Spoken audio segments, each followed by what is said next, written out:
Assalamualaikum warahmatullahi wabarakatuh. Alhamdulillahirrahmanirrahim. Wabihi nasta'in wa ala umuri dunya waddin. Wassalatu wassalamu ala asrofil anbiya'i wal mursalin wa ala alihi wa sahbihi ajmain, amma ba'd. Yang terhormat kepada dosen pembimbing mata kuliah Ekonomi Pembangunan Ibu Elis Banjaria, SEMM, dan yang saya hormati teman-teman sekalian. Perkenalkan, nama saya Raudatul Amalia Soleha, perwakilan dari kelompok 3 yang akan memimpin diskusi pada hari ini. Baiklah, saya akan membacakan susunan acara. Yang pertama, pembukaan. Yang kedua, penyampaian materi. Yang ketiga, sesi tanya jawab. Yang keempat, masukan atau arahan dari dosen pembimbing. Yang kelima, memasuki susunan yang pertama, yaitu pembukaan. Marilah kita buka diskusi pada hari ini dengan membacakan basmalah. Bismillahirrahmanirrahim. Baiklah, acara yang kedua adalah penyampaian materi. Baiklah, materi yang pertama, pengertian ekonomi pembangunan yang akan disampaikan oleh Ratu Siti. Pemateri kedua, masalah ekonomi pembangunan yang akan disampaikan oleh Al-Rohid dan Khotibaini. Pemateri ketiga, cara mengatasi masalah ekonomi yang akan disampaikan oleh Siti Junaina. Pemateri keempat, strategi pembangunan ekonomi yang akan disampaikan oleh Sunariyah. Pemateri kelima, faktor-faktor mempengaruhi pembangunan yang akan disampaikan Amnah Munjiah. Pemateri keenam, bidang yang dianalisis dalam ekonomi pembangunan yang akan disampaikan oleh Cynthia.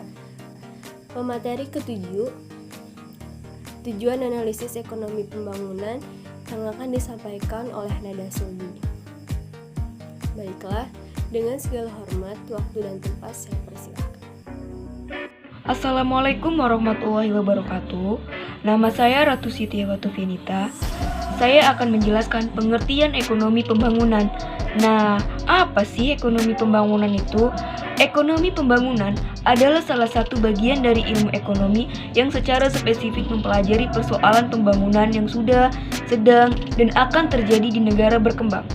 Pembangunan tersebut mencakup industri, perbankan, keuangan, dan bisnis. Selain itu, ekonomi pembangunan adalah salah satu cabang ekonomi yang mempelajari aspek-aspek ekonomi dalam pembangunan di negara berkembang. Terima kasih. Baik, saya akan menjelaskan tentang masalah ekonomi pembangunan. Ada beberapa masalah ekonomi pembangunan. Yang pertama yaitu tingkat pendidikan rendah. Yang kedua, tingginya angka pengangguran. Yang ketiga, maraknya kemiskinan. Yang keempat, tingginya populasi penduduk. Yang kelima, rendahnya produktivitas. Yang keenam yaitu komoditas ekspor didominasi sektor primer. Nah, yang pertama yaitu tingkat pendidikan. Tingkat pendidikan itu peranan ekonomi dalam pendidikan cukup menentukan seorang dalam mencapai suatu pendidikan, tetapi bukan menjadi salah satu peran utama. Ada hal lain yang lebih menentukan hidup seorang dalam mencapai tujuan pendidikan. Nah, pendidikan adalah lembaga yang berkewajiban mengembangkan masa depan seseorang. Kehidupan seseorang banyak dipengaruhi oleh pendidikan yang diterima di sekolah dan di perguruan tinggi. Nah, melihat kenyataannya tersebut, sudah pasti pendidikan tidak membawa pendidikan ke arah hidup yang membingungkan, menyusahkan, dan sengsara, walaupun bisa mencari uang banyak. Nah, dunia pendidikan bukanlah dunia bisnis atau tempat mencari uang, melainkan dunia pembinaan di mana tempat peserta dididik belajar agar bisa hidup wajar dan damai. Sebagai tempat pembinaan, pendidikan tidak memandang ekonomi sebagai pameran utama seperti halnya di dunia bisnis. Ekonomi hanya memegang peran yang cukup menentukan. Mengapa demikian? Sebab tanpa ekonomi yang memadai, dunia pendidikan tidak akan bisa berjalan dengan baik dan lancar.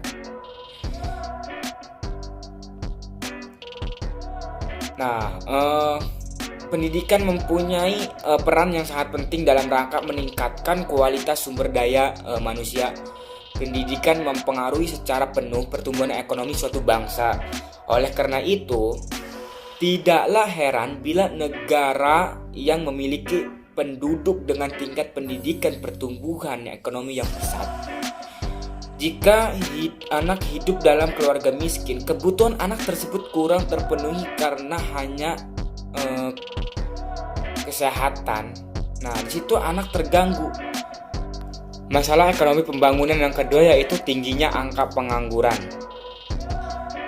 Nah, pengangguran ialah kondisi di mana seseorang tidak bekerja dalam usianya yang produktif, yakni sekisaran 15 tahun hingga 65 tahun. Pengangguran merupakan masalah yang pokok dalam suatu masyarakat modern. Pada dasarnya atau pada umumnya, pengangguran disebabkan karena jumlah angkatan kerja atau para pencari kerja tidak sebanding dengan jumlah lapangan yang mampu menyerapnya. Jadi, tingkat pengangguran tinggi, sumber daya menjadi terbuang percuma, dan tingkat pendidikan masyarakat merosot. Situasi ini menimbulkan kelusuan ekonomi yang berpengaruh pada emosi masyarakat dan kehidupan keluarga sehari-hari. Maka dengan adanya permasalahan tersebut, pendidikan luar sekolah memiliki penduduk yang sangat penting di dalamnya untuk mengatasi pengangguran-pengangguran yang berlebihan. Nah, cara mengatasi permasalahan tersebut ialah dengan membuka program-program pelatihan atau lainnya untuk mewujudkan kesejahteraan masyarakat.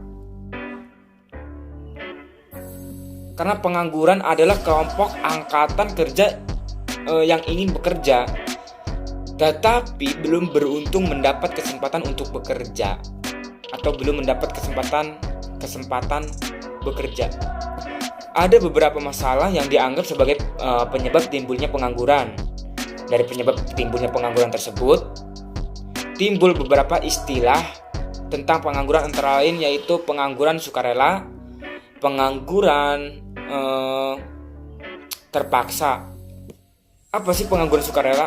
Pengangguran sukarela adalah pengangguran yang bersifat sementara karena seseorang bekerja, ingin mencari pekerjaan yang lebih baik atau cocok dengan keahliannya. Nah, sementara pengangguran terpaksa yaitu pengangguran yang terpaksa diterima seseorang walaupun sebenarnya dia masih ingin bekerja.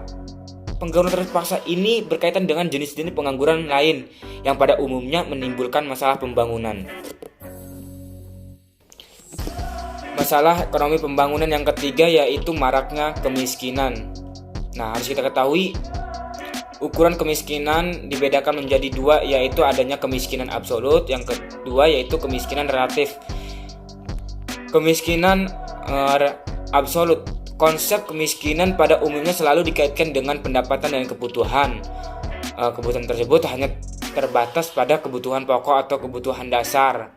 Kemiskinan dapat digolongkan dua bagian, yaitu kemiskinan untuk memenuhi kebutuhan dasar dan juga kemiskinan untuk memenuhi kebutuhan yang lebih tinggi. Nah, yang kedua yaitu kemiskinan relatif. Menurut Genscher 1975, semakin besar ketimbang antara tingkat hidup orang kaya dan miskin, maka semakin besar jumlah penduduk yang selalu miskin, yakni dengan melihat hubungan antara populasi terhadap distribusi pendapatan. Dari segi ekonomi, kemiskinan adalah kondisi yang ditandai oleh serba kekurangan, baik kekurangan pendidikan, keadaan kesehatan yang buruk, dan kekurangan transportasi yang dibutuhkan oleh masyarakat. Kemiskinan dapat dilihat dari tingkat akses terhadap kekuasaan. Dalam konteks politik, Friedman mendefinisikan kemiskinan dapat kemiskinan dalam kaitannya dengan ketidaksamaan kesempatan dalam mengakumulasikan basis kekuasaan sosial yang meliputi model produktif atau aset seperti tanah, perumahan, alat produksi, dan kesehatan. Dan juga sumber keuangan, contohnya seperti pekerjaan dan kredit. Dan juga organisasi sosial dan politik yang dapat digunakan untuk mencapai kepentingan bersama, contohnya seperti koperasi, parpol, organisasi sosial. Selanjutnya itu jaringan sosial untuk memperoleh pekerjaan, barang, dan jasa.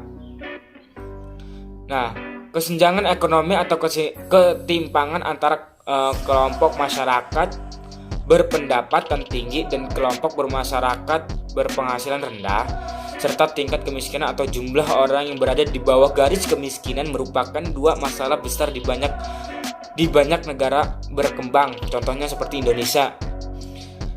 Tidak berkecuali Indonesia tuh kan. Kemiskinan adalah keadaan di mana terjadi ketidakmampuan untuk memenuhi kebutuhan dasar seperti makan, pakaian, tempat berlindung, pendidikan, dan kesehatan. Kemiskinan dapat disebabkan oleh kelangkaan alat memenuhi kebutuhan dasar. Baik, saya Khotiba ini Maulida Ikharilah akan meneruskan apa yang dijelaskan oleh Saudara Ar-Rahid tentang masalah ekonomi pembangunan. 4. Populasi penduduk.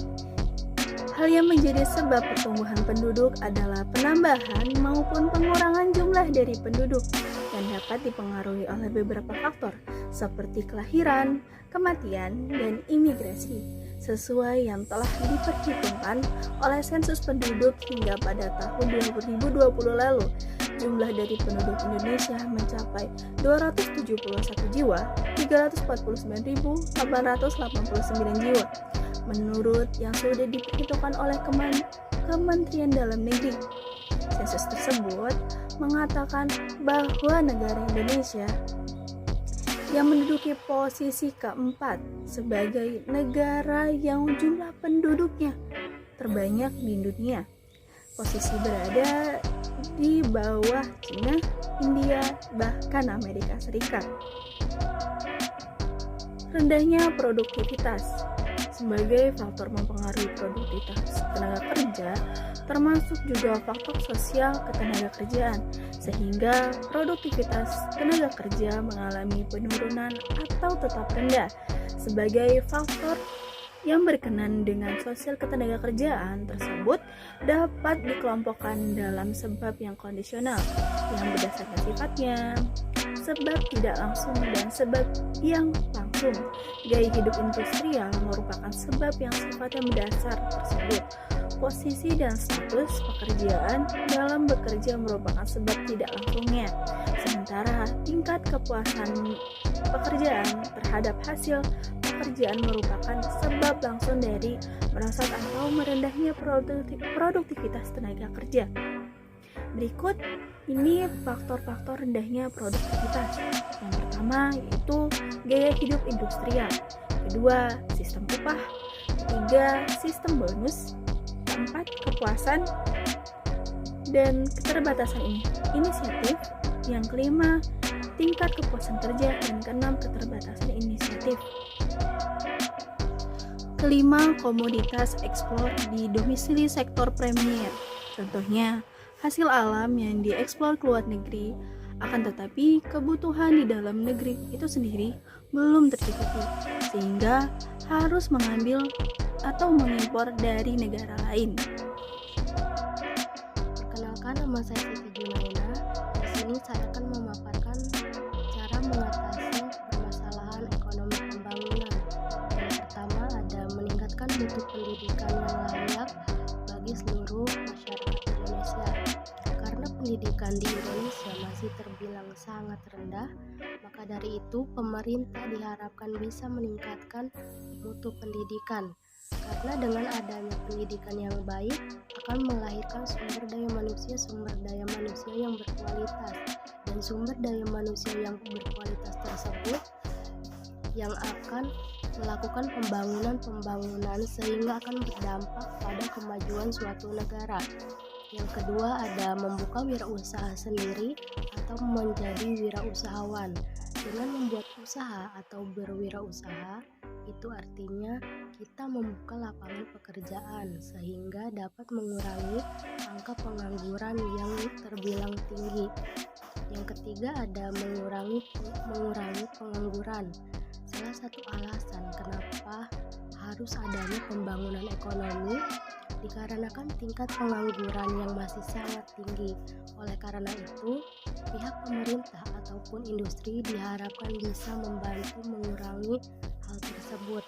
Misalkan dengan cara membuka lapangan pekerjaan, mengadakan program pelatihan, menyediakan informasi lowongan pekerjaan, pemberian subsidi ketenagakerjaan, dan lain sebagainya. Dan yang terakhir ada mengembangkan NPM mandiri. NPM atau Net Profit Margin yaitu rasio yang digunakan untuk menunjukkan kemampuan perusahaan dan menghasilkan keuntungan bersih setelah dipotong pajak, atau sederhananya tingkat keuntungan suatu perusahaan. Terima kasih.